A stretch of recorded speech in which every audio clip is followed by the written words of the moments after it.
Posted by Mo at TNT. The width of that tunnel is just slightly. Listen to the full version on the official dinarreport.com website and become our supporter on Patreon. Mo. And guess what? The width of that tunnel is just slightly.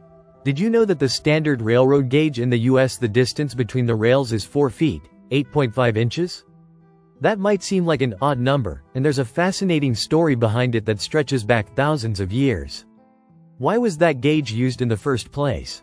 Well, it's because the first US railroads were designed by English engineers, and that's how they built them in England. But why did the English use that particular gauge?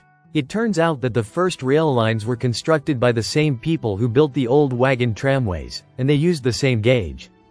But why did they use that specific wheel spacing for wagons?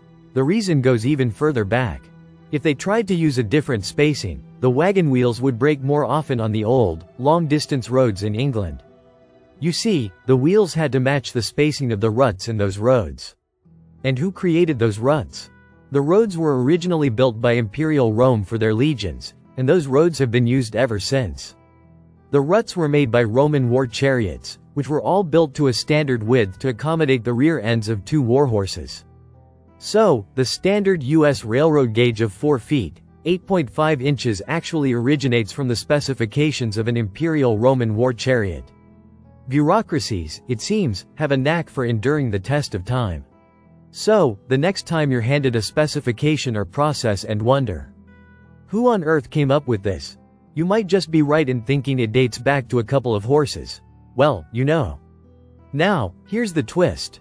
When you see a space shuttle on its launch pad, there are 2 big solid rocket boosters, SRBs, attached to the sides of the main fuel tank. These SRBs were made by Thiokol at their factory in Utah. The engineers wanted to make them a bit wider, but there was one problem: the SRBs had to be shipped by train to the launch site. The railroad line passed through a tunnel in the mountains, and the SRBs had to fit through that tunnel. And guess what? The width of that tunnel is just slightly wider than the railroad track, which, as you now know, is determined by the width of 2 horses' behinds from ancient Rome. So, a critical design feature of one of the most advanced transportation systems in the world was dictated by the width of 2 horses.